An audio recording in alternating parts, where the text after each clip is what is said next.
Think of two completely opposing approaches to football.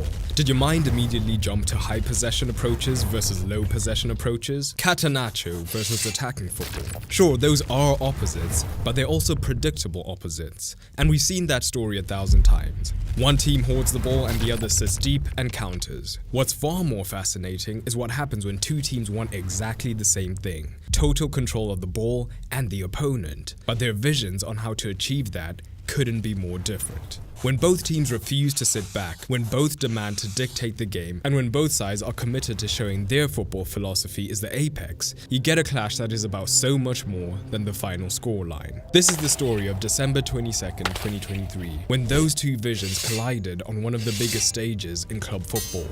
On one side, Guardiola, the meticulous composer, who has written every note in advance, conducting his players through a symphony perfected over the years. Every movement planned, every pass premeditated, and every position calculated to create a perfect math equation on the grass.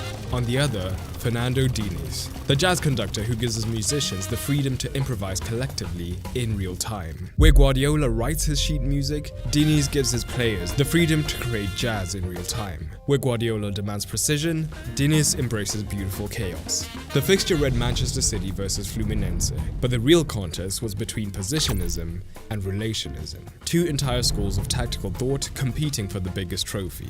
From the start of the match, Manchester City knew they were facing something they hadn't seen before. I mean, look at this sequence. It starts off normal enough, a midfielder splitting the centre-backs and the second pivot coming across to support the centre-back and the left-back. Standard stuff. But in the space of a few seconds, Fluminense makes several high-risk passes until we arrive at this extraordinary situation. Half their team crowded around the ball, occupying less than 10% of the pitch. Where are the structured passing lanes that modern football demands? Where's the systematic progression through the thirds? Where is the optimal spacing between players that every modern coach craves? To most viewers, it looks chaotic, but this is relationism in its purest, most unadulterated form. Now contrast this with how City approached their build-up when Fluminense pressed high up. Every time Edison received the ball, you could almost predict the subsequent City shape with certainty. Edison drifts wider, allowing Stones to step into the midfield. Ake provides the width out on the left. Rodri drops to support Stones, and that trademark midfield box begins to form. And it's not just the shape that's predictable. Take a look at this. Many a time, when Fluminense were pressing, City even began their play with near enough the same pass. This is positionism in its purest form, the beautiful predictability of a system so refined that it operates like clockwork. If positionism is about the manager dictating as many moves as possible, is relationism simply about putting the players out on the pitch to do whatever they want? That's the misconception that makes relationism seem like tactical anarchy. This encounter showed that there's a method to Diniz's madness. When positional teams like Guardiola's create overloads around the ball, they typically seek a +1 advantage, matching the opposition's numbers and adding one extra player. The free man can then exploit the numerical superiority and begin to progress the attack. Here's a textbook example for City, a clean 4 versus 3 with just one extra man. Notice how even with the ball in play, City's structure remains rather disciplined, no sudden clustering, and no players abandoning their zones to crowd the ball. But Fluminense are playing a different game entirely when they're on the ball. They don't want just one extra man around it. Look at this situation. Fluminense already enjoy a 5 versus 4 numerical advantage around the ball, but watch what happens next. More and more players continue dropping to provide additional options, even when they already have the advantage. They're not seeking a +1 advantage, they're seeking overwhelming local superiority. Why would they deliberately overcrowd one area of the pitch? After all, the perfectly coordinated and measured out vertical structures of positionalism allow the minimum number of players to be committed deep, to allow as many players as possible to remain higher up to receive the ball. Well, here's what Fluminense understood that most teams don't. Against high-pressing teams like Manchester City, taking risks in possession and looking vulnerable can quickly become your biggest strengths. It allows for situations like this, where City begin with 2 players committed to the direct press around the ball, a manageable situation for most teams. But the deep clustering of Fluminense acts like a magnet, drawing more and more men in blue towards the ball. 2 becomes 3, 3 becomes 4. And by the time Lewis gets drawn in, Fluminense have achieved something remarkable. They've removed exactly half of Manchester City's outfield players from their defensive structure. And if they're able to escape this situation, acres of green grass are the reward. And here's the thing that makes Fluminense's approach to the beautiful game so interesting. You will often see them take on suicidal risks, such as this.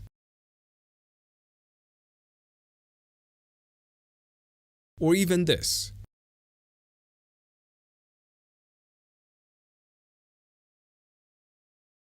And that's because, strangely enough, the more danger Fluminense is in when they're in possession, the more danger the opponent is in. Because the more men they commit to the press, the more gaps that are there to be exploited. And the drawing of the opponent into a concentrated zone is something that they also look to do horizontally, clustering most of their side in one zone to then allow the switch. And we see it being executed flawlessly here again, with Fluminense committing men to support the right back on the ball. It means by the time the goalkeeper receives the ball, 6 City men are high and to the left. So by the time the dropping winger on the opposite side of the pitch receives the ball, an incredible 8 City players are the wrong side of it. And the funny thing is, there were 2 distinct occasions when Fluminense looked least effective in possession. The first was scenario A, and what do you notice about it?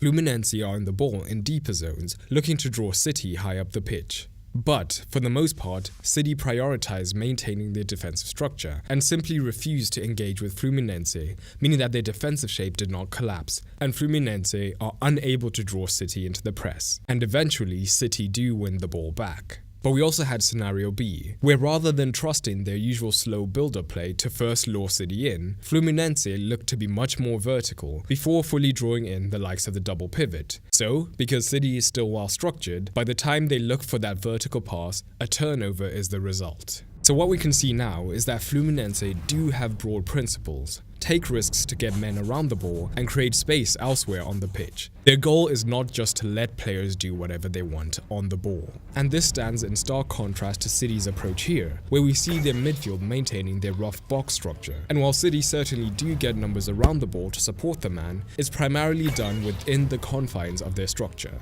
Notice what doesn't happen. When the ball moves to City's left, you won't see Walker abandoning the right flank or Bernardo drifting across from right wing to offer support. Each player maintains their zone, trusting the system to create the necessary advantage, and eventually this allows Walker to get on the ball as he had maintained his position and becomes the free man once Fluminense are dragged across. This shows the fundamental difference in their philosophies. Fluminense use the physical spaces occupied by their actual players to move their opponent, whereas Manchester City use the ball and their structure to maneuver opponents around the pitch. Both approaches work, but they demand completely different relationships between the players, the ball, and the very concept of a position.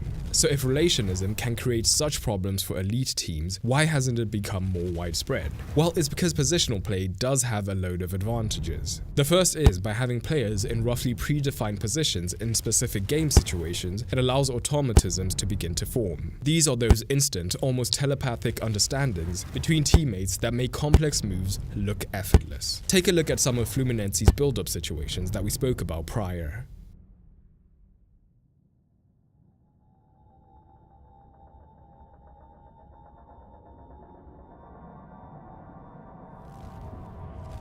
In each one, the shape is unique, the support players are different, and the options available to the ball carriers are constantly changing. This places an enormous cognitive load on every player. They must read the situation, identify their teammates, and where they are at this time. And as a result, they always have to process multiple options and execute the right pass under pressure. And this can lead to scenarios like this, where the man receives the ball, he has to take a touch, get his head up to scan the pitch because he doesn't know where his teammates are this time. This slight hesitation can be absolutely lethal. Contrast this with Stones receiving the ball under pressure for City. Yes, he's under physical pressure, but mentally he's operating in familiar territory. With his eyes closed, he already knows where every one of his teammates should be positioned relative to his location. So his decision-making process isn't about choosing from infinite possibilities, it's about selecting the optimal option from a limited, predictable set. This allows him to focus entirely on execution rather than decision making. The difference becomes crucial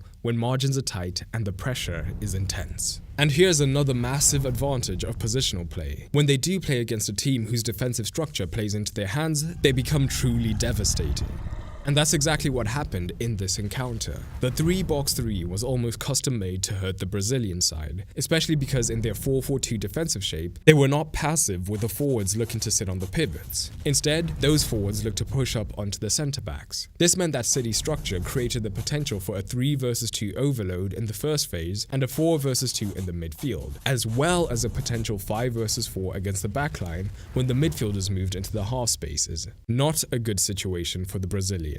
City often pushed their centre-backs wide, forcing the Fluminense winger to engage, and this would make midfield entry much easier. And now the 4 versus 2 or the 4 versus 3 would mean that they had the potential to find a man between the lines. The result was that City could progress into the final third consistently without taking the risks that Fluminense's approach demanded. But it was in the attacking third where the systematic positioning truly separated the teams. Almost invariably, when City established possession in the final third, they settled into their signature 3-2-5 shape.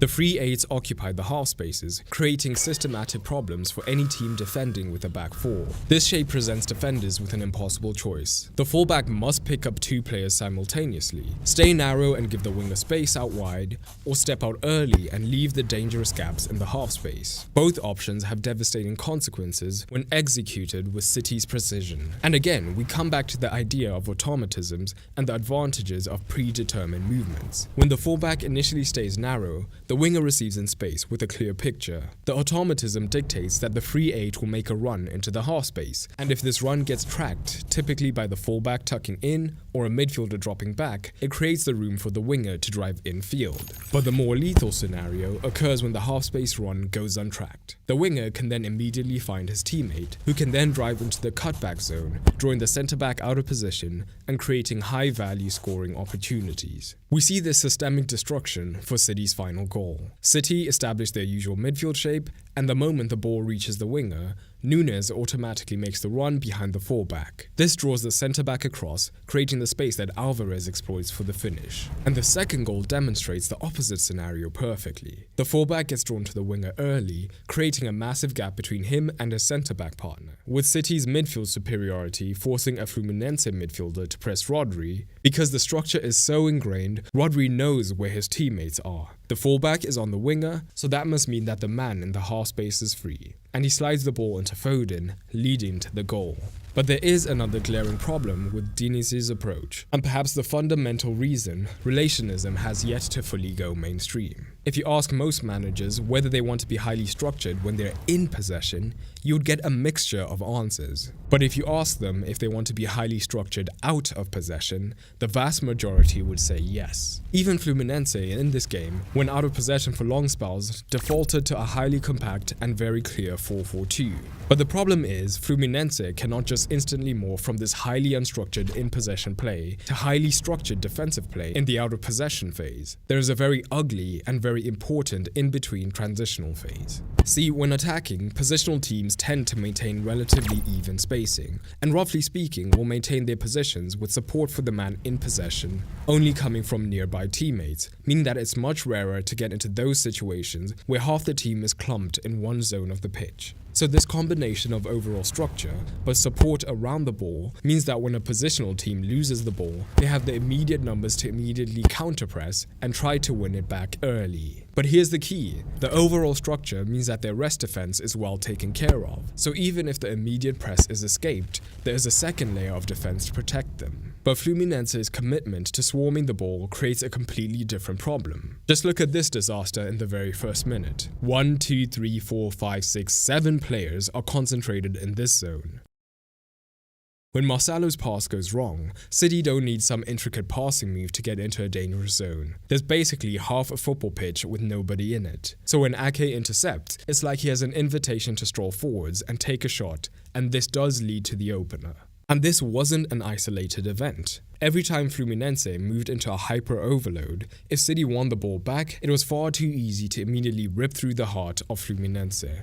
What we witnessed on this day showed the beauty of football. There is no such thing as a correct or incorrect way of playing football. We saw the magic of allowing players freedom and the devastation of a well-oiled machine. It's fair to say that positional play is currently in vogue, in large part thanks to this man. Positional play and relationism are just the tip of the iceberg of what we cover in Tactical Mastery, which is my program designed to teach you tactical analysis from the ground up, and you can find it in the first link in the description. If you want to make 2025-26 the season that you start watching football like an analyst, Tactical Mastery is the perfect place for you. Inside the program, you get access to over 13 hours of content that begins with the fundamentals of analysis and builds you brick by brick until you can instantly see the tactical battles being fought by elite teams. And that's not all. You'll also have access to a community of other analysts who are honing their craft, with the background of members ranging from beginners all the way to UEFA qualified coaches, as this is the community for all analysis lovers. If that sounds like you, check it out through the link in the description below.